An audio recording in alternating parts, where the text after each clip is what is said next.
बिस्मिल्लाहिर्रहमानिर्रहीम अस्सलाम वालेकुम। Welcome to Alaram vlog. Viewers, आज मैं आपके लिए बहुत मज़ेदार कच्ची कैरी का जो मुरब्बा है वो लेके आई हूँ। तो ये एक मुरब्बा जो है बहुत मज़ेदार और टेस्टी बनता है, ज़रूर बनाइएगा। तो फिर चलिए वीडियो को हम शुरू करते हैं। वीडियो शुरू करने से पहले जल्दी से आप मेरे चैनल को सब्सक्राइब करें और साथ में जो बेल आइकन का बटन है उसे प्रेस करें ताकि मेरी आइंदा आने वाली हर वीडियो का नोटिफिकेशन आपको मिल सके। तो फिर बिस्मिल्लाह करते हैं। बिस्मिल्लाहिर्रहमानिर्रहीम। तो इस रेसिपी को बनाने के लिए मैंने जो आम लिए हैं ये बिल्कुल कच्चे आम हैं, जो अभी छोटी कैरीज होती हैं वो हैं। तो मैंने ये तकरीबन 3 पाव लिए हैं। इनको मैंने 2 से 3 पानी के अंदर पहले अच्छे से मल के जो है वॉश कर लिया है। वॉश करना बहुत ज़रूरी है, अच्छे से पहले इनको साफ़ कर लेना है। साफ़ करने के बाद अब हम इसे इस तरह से छील लेंगे। आमों को हमने बहुत ही अच्छे से छील लेना है। इसका छिलका जो है बहुत ही अच्छे से जो है वो उतारना है। तो इसी तरह से सारे आम जो हैं उनको हम छील लेंगे। वैसे तो मुरब्बे के लिए बड़े आम जो है उनका इस्तेमाल किया जाता है, लेकिन ये छोटे आम जो कैरीज जो हैं अब आ रही हैं, तो ये मैं उसी से मुरब्बा जो है बना रही हूँ। तो ये मुरब्बा जो है बहुत जल्दी बन भी जाता है और बहुत ही टेस्टी भी बनता है। तो ये आप ज़रूर एक दफ़ा ट्राई कीजिएगा, तो यकीन कीजिए कि ये बहुत ही मज़ेदार और टेस्टफुल मुरब्बा जो है वो बनेगा। जी, तो मैंने आम जो है सारे छील लिए हैं। अब देखिए माशाल्लाह जी कितने साफ़ सुथरे आम हैं। तो इसी तरह के हमें मुरब्बे के लिए आम जो है वो लेने हैं। तो अब हम क्या करेंगे, तो इसकी करेंगे कटिंग। तो कटिंग करने के लिए इस तरह से हमने इसको 2 पार्ट में कर लेना है पहले, फिर हमने इसको दोबारा से 2 पार्ट इसके करने हैं। यानी कि एक आम के हम 4 हिस्से करेंगे और उसके फिर हम छोटे छोटे से पीसीज में, इसको चौकोर पीसीज में हम इसको जो है वो कट कर लेंगे। इसके अंदर से जो गुठली है वो भी निकाल देनी है और जो ऊपर से थोड़ा थोड़ा सा सख्त पार्ट है इसे भी हम जो है वो इसे उतार देंगे। तो उतारने के बाद इस तरह से हमने स्क्वायर पीस में इसको जो है वो कट कर लेना है। मैं इस तरह के छोटे छोटे पीसेस में इसको कट करके तो इसका जो मुरब्बा है वो बनाऊंगी। तो इसी तरह से हमने सारे जो आम हैं इनको कट कर लेना है। ये मुरब्बा बनाइएगा, जो बहुत ही मज़ेदार और टेस्टफुल बनता है। आप इसे बना के तो फ्रिज के अंदर रखें और मज़े से खाएं। जी, तो देखें इसी तरह से छोटे छोटे पीसेस में इसको जो है वो हमने कट करना है। सारे जो आम थे उनको मैंने कट कर लिया है और उन्हें एक बाउल के अंदर जो है वो मैंने डाल दिया है। तो इस अब मैं क्या करूँगी कि बाउल के अंदर डालने के बाद मैं लूँगी चीनी। तो चीनी हाफ़ के जी तकरीबन छीलने के बाद और गुठली निकालने के बाद हाफ़ के जी आम बचे थे और इसके अंदर मैं हाफ़ के जी ही चीनी जो है वो डालूँगी। तो चीनी को डालने के बाद इस तरह से हमने इसको अच्छे से करना है मिक्स।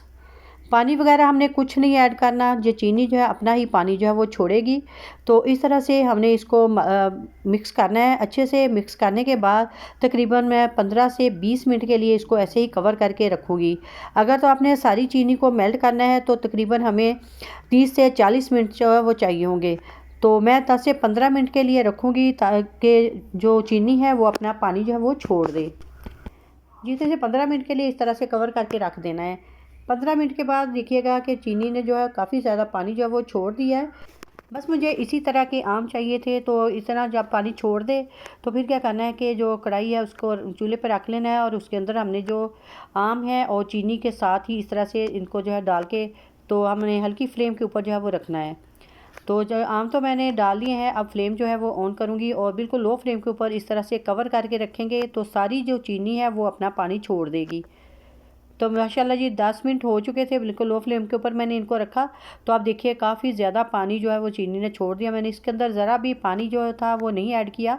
तो ये इसका अपना ही पानी है, चीनी और आम का अपना पानी है और इसी के अंदर हमने इसको जो है पकाना है। बहुत ज़्यादा हमने कुक नहीं करना क्योंकि ये कच्चे आम हैं तो जो बहुत जल्दी में जो है वो गल जाएंगे।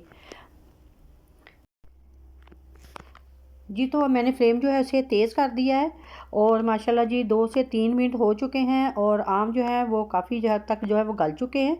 तो अब हमने बहुत ज़्यादा इनको नहीं कुक करना, हल्का सा बस इसके अंदर चम्मच जो है वो हिलाते जाएंगे और इसे इस तरह से कुक करते जाएंगे। तो मज़ीद 2 मिनट होने हो चुके हैं। अब जो काफ़ी हद तक जो मुरब्बा हमारा है वो बन चुका है। तो इस पॉइंट पे आके तो मैं इसके अंदर ऐड करूँगी थोड़ा सा फूड कलर। ये ऑप्शनल है, अगर आपको पसंद है तो आप डालें, अदरवाइज़ वैसे भी आप इसका मुरब्बा जो है वो बना सकते हैं। तो मैं इसकी लुक जो है अच्छी आने के लिए थोड़ा सा इसके अंदर जो फूड कलर है वो ऐड करूँगी। आप देखिएगा कि फूड कलर डालने से इसका कलर जो है बहुत ही खूबसूरत आएगा और बहुत ही ये मुरब्बा जो है देखने में भी अच्छा लगेगा। तो इसलिए थोड़ा सा फूड कलर जो है वो ऐड ज़रूर कीजिएगा।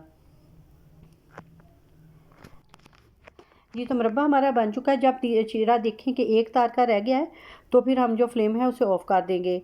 तो अभी मैं इसके अंदर ऐड कर रही हूँ कुछ मेवा जात, तो जिसमें मैंने नारियल कटा हुआ डाला है, साथ में छुहारे थे, और अब डाल रही हूँ बादाम। अब अपने टेस्ट के मुताबिक जो भी आपको मेवा जात पसंद है वो डाल सकते हैं, या जो भी आपके पास अवेलेबल हो वो आप मेवा जात जो है वो इसके अंदर जो है वो डाल सकते हैं। तो इनको डालने के बाद 1 से 2 मिनट तक हमने सिर्फ कुक करना है। जब एक तार का शीरा रह जाए तो फिर हमने उतार लेना। बहुत ज़्यादा शीरे को गाढ़ा नहीं करना, क्योंकि जब ये ठंडा हो जाएगा तो फिर ये मज़ीद ठंडा गाढ़ा जो है वो हो जाएगा।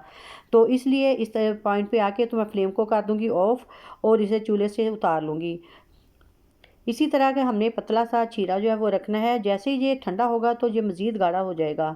तो अभी मैं आपको डिश आउट करके दिखाती हूँ। माशाल्लाह जी, ठंडा होने के बाद आप देखिए कि ये काफ़ी हद तक जो है वो गाढ़ा हो चुका है, और मुरब्बे की लुक देखें, माशाल्लाह बहुत ही मज़ेदार टेस्टफुल मुरब्बा जो हमारा रेडी हो गया है। जी, आप ज़रूर बना के नाश्ते की टेबल के ऊपर रखें। सुबह नाश्ते के साथ खाएं, पराठे के साथ खाएं, नान के साथ खाएं, रोटी के साथ खाएं। तो ये बहुत ही मज़ेदार और टेस्टफुल मुरब्बा जो है लगता है। अगर आपको मेरी आज की रेसिपी जो है पसंद आई हो तो प्लीज़ लाइक करें, शेयर करें। चैनल पे नए हैं तो प्लीज़ चैनल को ज़रूर सब्सक्राइब करें, और इसके साथ ही मुझे दीजिएगा इजाज़त। अपनी दुआ में याद रखिएगा। अल्लाह हाफिज़।